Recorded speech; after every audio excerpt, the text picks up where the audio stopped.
अस्सलाम वालेकुम। I hope you all are fine. तो बहुत टफ कंपटीशन होने वाला है टीचिंग जॉब्स में। बहुत ज़्यादा मेहनत करने की ज़रूरत है सबको।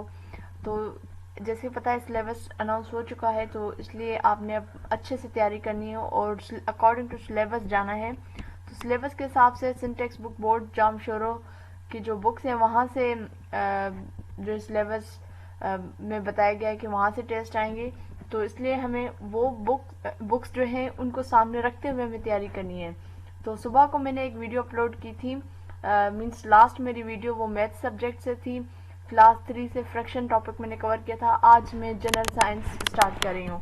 तो ये समझ लें कि दोनों सब्जेक्ट साथ साथ चलेंगे। ये नहीं हो सकता कि हम किसी एक सब्जेक्ट को ख़त्म करें और फिर दूसरा उठाएं, क्योंकि टाइम बहुत कम है, मुकाबला हो सकते हैं। तो जैसे कि आपको पता है कि साइंस सब्जेक्ट में यूनिट्स की बात हो रही है, ठीक है। अब हर एक यूनिट में अच्छी खासी जो है चैप्टर्स हैं, अच्छे खासे चैप्टर्स हैं। कहीं पे 8 हैं, कहीं पे 4 हैं, कहीं पे 2 भी हैं, कहीं पे 3 हैं।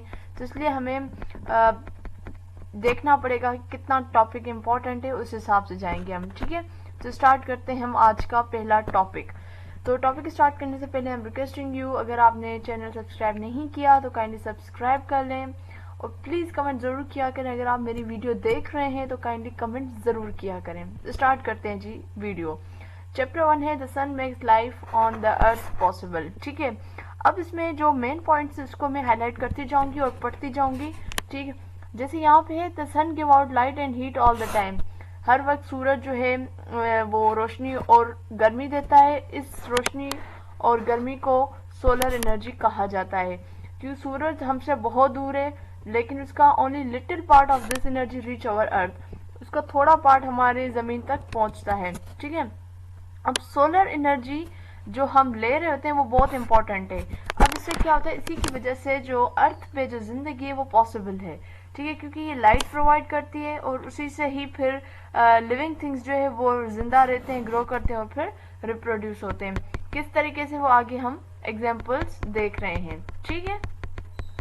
जो चीज़ें इंपॉर्टेंट है उसको मैं हाईलाइट करती जाऊंगी। अगर हम इस फिगर को देखें तो सूरज की रोशनी पौधे पे आ रही है, प्लांट पे आ रही है, ठीक है। अब सोलर एनर्जी क्या होगा कि वो जो प्लांट है वो एब्जॉर्ब करेगा सोलर एनर्जी और उसको ट्रांसफर करेगा इनटू केमिकल एनर्जी में, ठीक है। इस तरह से वो प्लांट ग्रो होगा। अब फिर वो जो कोई एनिमल जैसे यहाँ पे शीप गोट वगैरह है वो उस प्लांट को खाते हैं।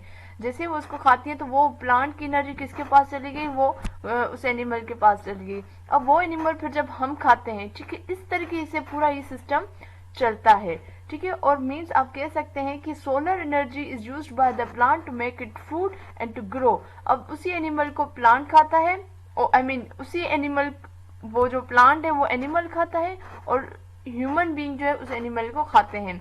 अब सोलर एनर्जी जो है इसलिए भी इम्पोर्टेंट है क्योंकि जो ये हेल्प करती है वाटर साइकिल।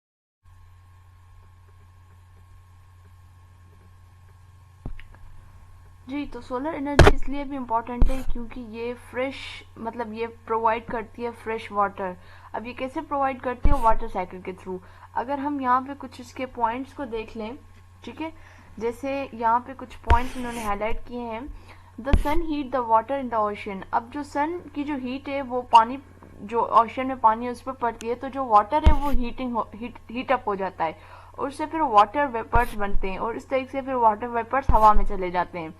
अब फिर क्या होता है कि जो वाटर वेपर्स हैं वो फिर ठंडे होकर, ठीक है, वो ड्रॉपलेट्स ऑफ वाटर बन जाते हैं, ठीक है, और इसी तरीके से फिर वो क्लाउड्स की शक्ल अख्तियार कर लेते हैं। अब उसके बाद वाटर जो क्लाउड्स हैं वो हैवी होते जाते हैं क्योंकि उसमें पानी पानी मतलब पानी की वजह से, ठीक है, और फिर वो एज अ रेन या फिर स्नो बनकर वो नीचे आते हैं, ठीक है। और इसी तरीके से पानी स्टोर हो जाता है ग्राउंड्स में, लेक्स में, और इस तरीके से जो है ये पूरा सिस्टम वाटर साइकिल जो है चलती रहती है। अब different kind of habitat, chapter 2, ठीक है। अब हैबिटेट बेसिकली कहते हैं किसको है, हैबिटेट एक ऐसी जगह को कहते हैं जहाँ पे प्लांट्स एंड एनिमल रहते हैं और ग्रो करते हैं, ठीक है। अब ये बेसिक नीड्स जो है ऑफ लिविंग ऑर्गेनिज्म की, ठीक है, वो प्रोवाइड करती है, ठीक है। अब बेसिक नीड्स ऑफ कौन, हैबिटेट। अब basic needs of living organisms कौन कौन सी है, जैसे food, water, shelter, space. Habitat basically जगह होती है जहाँ पे एनिमल्स रहते हैं, प्लांट्स रहते हैं, ग्रो करते हैं, उनका आपस में इंटरेक्शन होता है, ठीक है, और उनको बेसिक जो नीड्स है वो उनकी प्रोवाइड्स की जाती हैं।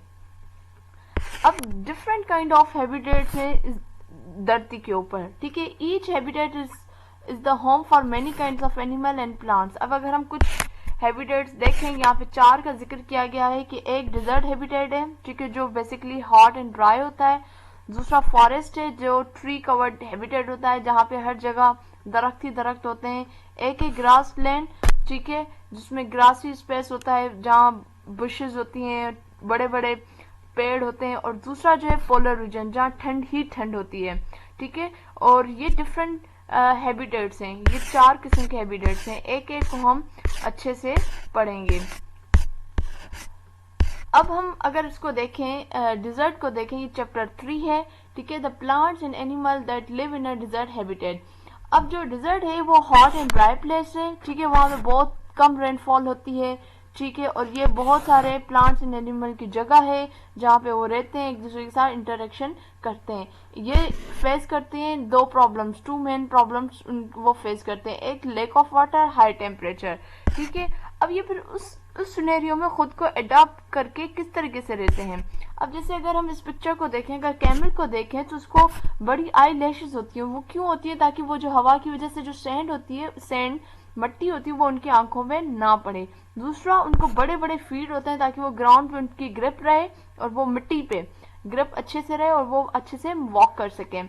उसके बाद उनको एक हम्प होता है जिसमें वो पानी, फूड वगैरह स्टोर कर सकते हैं।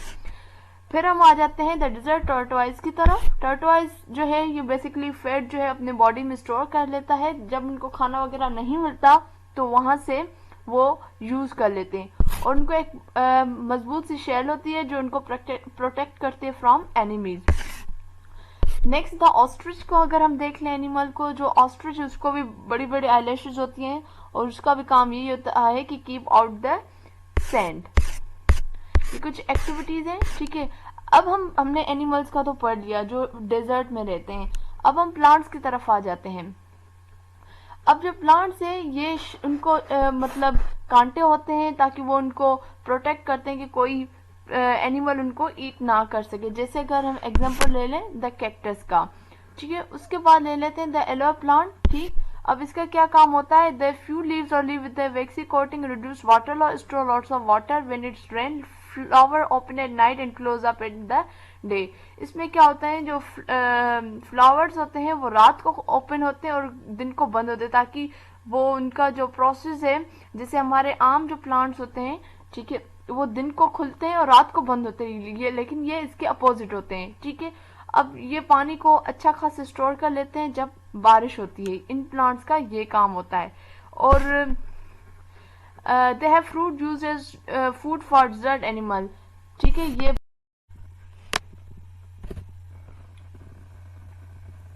जी, अब हम आ जाते हैं चैप्टर 4 की तरफ, the plants and the animal that live in a forest habitat. अब पहले हमने डेजर्ट एनिमल और प्लांट की बात कर ली, अब हम बात करेंगे वो एनिमल और प्लांट जो कहाँ पे रहते हैं, जो फॉरेस्ट में रहते हैं, ठीक है। तो इसको मैं लेकर आऊं, हाँ। तो जैसे कि आपको पता है कि फॉरेस्ट उसको कहते हैं वो एरिया जो कवर्ड होता है बहुत सारे ट्रीज के साथ, ठीक है। अब डिफरेंट टाइप्स के फॉरेस्ट हैं पूरी दुनिया में, ठीक है, और सारे एक जैसे नहीं हैं। ये एक दूसरे से मुख्तलिफ क्यों, क्योंकि उनका क्लाइमेट, मिट्टी, पानी सब एक दूसरे से डिफरेंट है। अगर यहाँ पे 4 पिक्चर्स देखें तो 4 मुख्तलिफ आपको फॉरेस्ट नजर आ रहे हैं। जैसे ये डेसिडुअस फॉरेस्ट है जिसमें सिर्फ लीफी ट्रीज होते हैं। दूसरा देखिए कॉनिफर फॉरेस्ट जिसमें needles like leaf and corn इस टाइप के जो है पेड़ होते हैं। और rain almost every day in rain forest, rain forest में अगर हम देखें तो हर वक्त बारिश होती रहती है, ठीक है। अब जो फॉरेस्ट है वो गुड हैबिटेट है as many different kind of trees and plant grow in them, ठीक है, जिसमें many animal, bird, insect live in forest too. जैसे डिफरेंट जानवर हैं बताए गए कि वो सारे कहाँ रहते हैं, जंगल में रहते हैं। अब हम आ जाते हैं adaptation of plants in the rain forest. अब many trees in forest grow very tall to get sunlight to make their food. अब क्योंकि वहां पे पेड़ ज्यादा होते हैं तो सूरज की रोशनी जमीन तक नहीं पहुंचती, तो होता क्या है कि वो हालात एनवायरनमेंट की वजह से उन पे ऐसा असर होता है पेड़ों पे कि वो खुद को और ऊंचा करते जाते हैं ताकि उनको सनलाइट मिल सके और ताकि उनको वो फूड मिल सके। ठीक है, इस वजह से इनकी लॉन्ग रूट्स होते हैं जो उनको सपोर्ट कर रही होती हैं। आप यहाँ पे ये दो पिक्चर्स देख सकते हैं। ठीक है, plant they live on the floor of forest are adept to live in shade and require less sunlight. अब कुछ ऐसे प्लांट्स भी हैं जो जमीन पे फैले हुए रहते हैं, उनको ज्यादा उन्होंने खुद को इतना आदी किया होता है कि उनको जरूरत ही नहीं होती किसकी, सनलाइट की। ठीक है, अब many leaves in a rain forest have a drip tip. अब ये एक न्यू है, this help the leave to remove the extra water from the surface. ये इंपॉर्टेंट पॉइंट है, इसको नोट कर लें। ड्रिप टिप क्या है? ये बेसिकली क्या होता है, ऐसी टिप होती है जहां से वो एक्स्ट्रा पानी उनका निकलता रहता है। यहाँ पे ये वाली आप पिक्चर देख लें। ठीक है, यहाँ से इनका पानी निकलता रहता है, वो एक्स्ट्रा पानी जो है निकालते रहते हैं।